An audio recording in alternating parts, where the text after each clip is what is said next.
heard the recording, Dad. I'd like to report a child in danger. It was her voice. And your name, ma'am? Brooke Logan. It was Brooke. But it wasn't you. It was me. But would you take care of Eliza for me? You're a good man, Dad. You've changed. You won't make the same mistakes as you did with me. Are you, up for some company? Well, my. If it isn't the star of the show. How's your arm? Much better. But there's some other parts of me that could really use your attention. You're sick.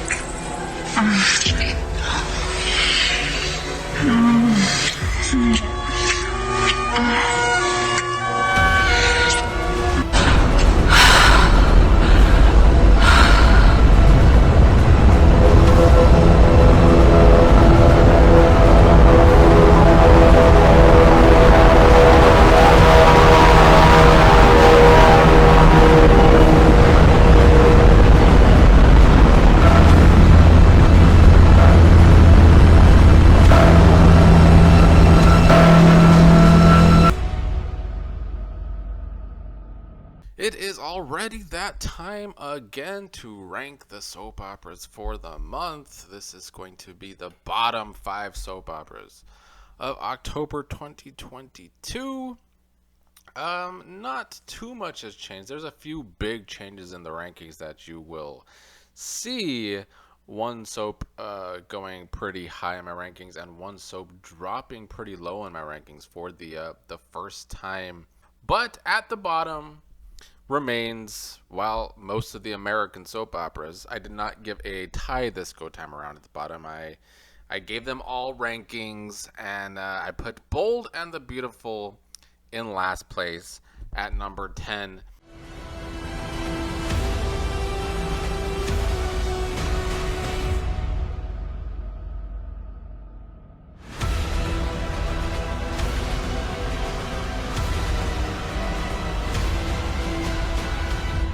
That is because of, well, I mean, could Bradley Bell's writing get any worse with the way he's been writing this show this year, really the entire time?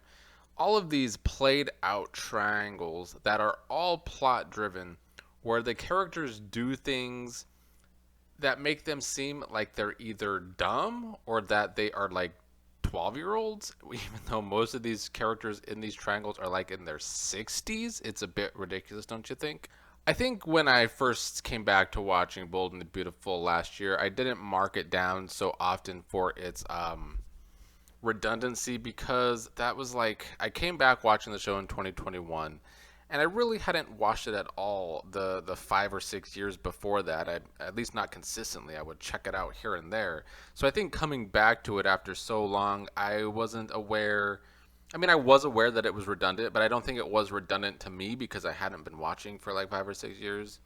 But now, after watching it for over a year now and seeing all the redundancy, not just the dialogue and the episodes, but like these triangles that have been going on for literally ever. The Ridgebrook Taylor triangle, when they started it up again at the beginning, I think the end of last year, at the beginning of this year, I don't know, but it was, I thought it might be different because there's different actors and actresses in some of these roles than there was for so long. But there is no change because they write it the same way. Bradley Bell likes to write Ridge as being able to just go back and forth between these two women who are old, but that they act like they're like in middle school. They let this guy just choose what he wants to do instead of choosing their own path. I just don't understand the writing for these characters. It makes no sense for their age, to say the least. But a lot of the stuff that happened the month of October on Bold and the Beautiful, it's like Bradley Bell had some coke, and I don't mean the soda. No, I think Bradley Bell was up late writing a lot of these storylines, coked up, because so much things did not make sense. They're pushing things like Brooke and Liam possibly as a thing, which is going to be awkward. They continue to push Thomas and Hope together again. The biggest WTF to me is like, so Ridge chooses Taylor, And then Bill and Deacon immediately want to shoot their shot at Brooke because she's now going to be single, even though she is technically still married to Ridge and she wants to save her marriage. And they have Deacon and Hope have this conversation, and Deacon proposes to Brooke. Why does everything on the show have to be so extreme? Why, in Deacon's mind, would he think he would be able to propose to Brooke, who is still married to Ridge? It just comes off as so extreme.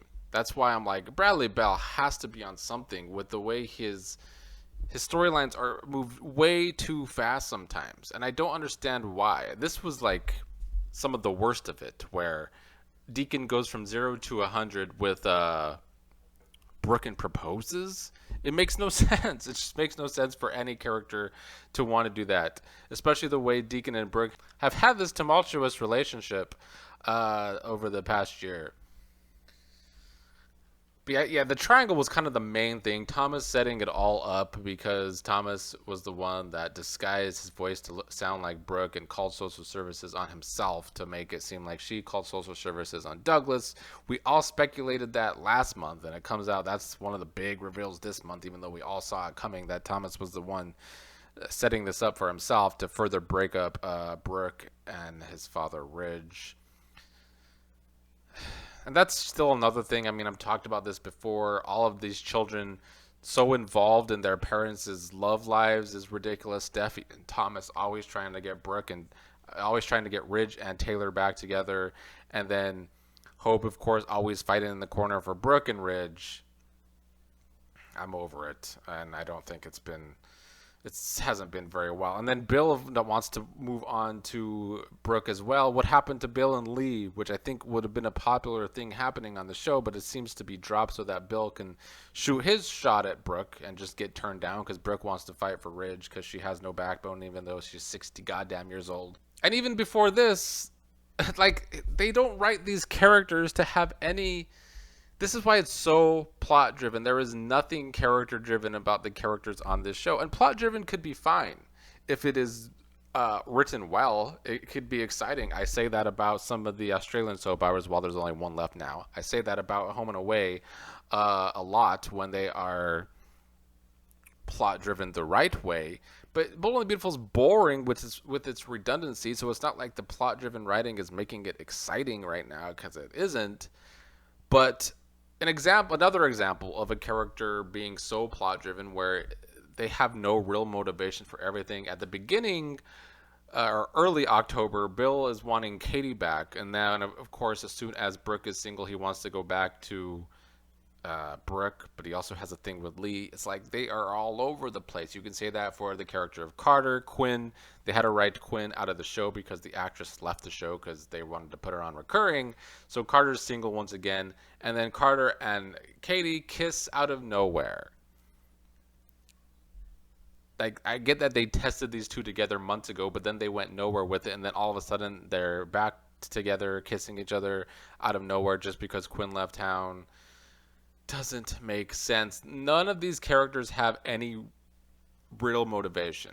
It's like a little sliver of motivation that they're all written like a bunch of 12-year-olds who I guess are either horny or don't know what they want, even though they are all very grown, most of them very old.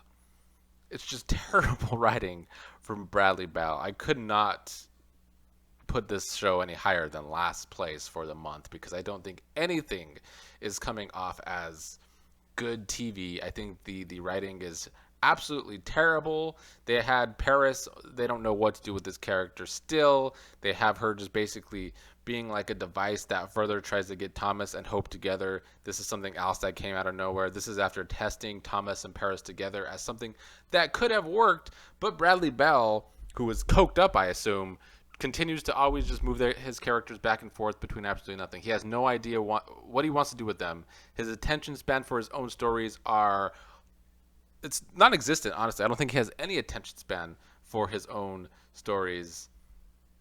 I just think the couple swapping on this show it's too much. It happens like every month there's new couple swapping. How is the viewer supposed to invest in any of these couples when all they do is swap all the time? And I genuinely believe, as bad as the show is right now, I think Bradley Bell thinks he is killing it because he's probably coked up thinking he's killing it.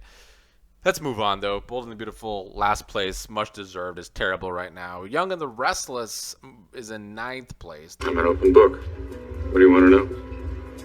I want to know everything about you. And Diane. And Los Angeles. And one more thing. Go slow. And start from the very beginning.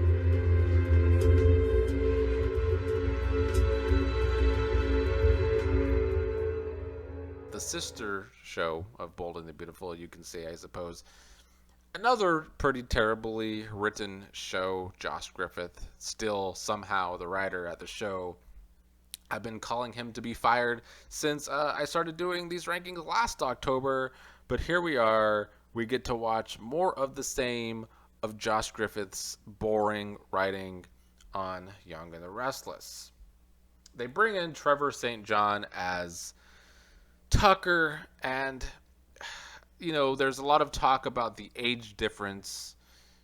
Stephen Nichols used to play Tucker, and Trevor St. John is younger, a decade younger than Stephen Nichols, so that means the character looks a decade younger or more. I think it's more than a decade younger here. And Tucker's supposed to be Devon's father. I don't know if the age fits the actor here. Some people calling him miscast. I do think Trevor St. John, though, is a good actor. I don't think he's bringing the kind of huge energy needed that Robert Newman brought to the show when he was recast as Ashland.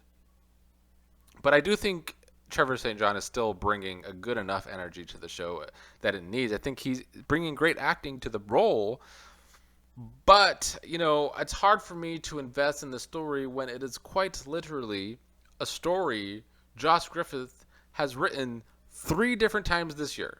3 different times we've gotten this exact same story, where first it was Ashland who faked cancer and became the pariah of the town, that everybody hates him, and he's trying to do something deceiving, and eventually that led to Ashland's death, and it killed all the potential drama on this show. But we had basically the same exact story for Diane. Diane is shown to be alive, and of course when she left town she had a lot of people who hated her, so she comes back as the pariah of the town, which all these hypocritical characters hate her, and that's really led to this circle story that just keeps going around in circles. It's not really going anywhere exciting. We'll get to that here in a second. But now, for the 3rd time this year, we're seeing the same out of Tucker. Tucker's back in town. He's the pariah. Everybody doesn't want him there. They want him gone. And it's just, I think the story would be a lot better if it wasn't something we already saw 2 different times this year in 2022. But they kind of set up the secret between Tucker and Diane, but it came really convoluted. We had to see what happened with flashbacks, and Diane, I don't even know this guy's name. I think it's Jeremy, maybe. Diane is involved with some dude who was in trouble with the law, and Tucker was helping her. And it's a plot of Tucker so he could come back to Genoa City too and get close to Ashley again. Yeah, I don't think the flashback for Diane to explain her story was anything good. But, we'll see what comes of it. I think Tucker is an interesting enough character to see where they go with him for now, but like I said, we've seen this 3 times now.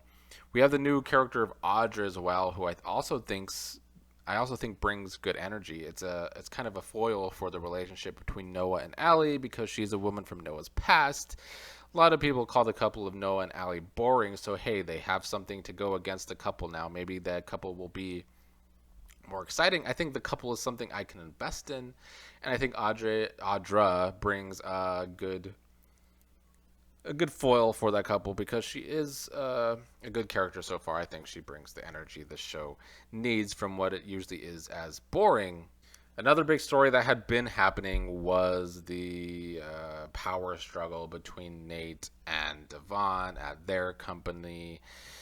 All of these business stories, I've talked about this for months now, how Josh Griffith loves to just do boring business story after boring business story. But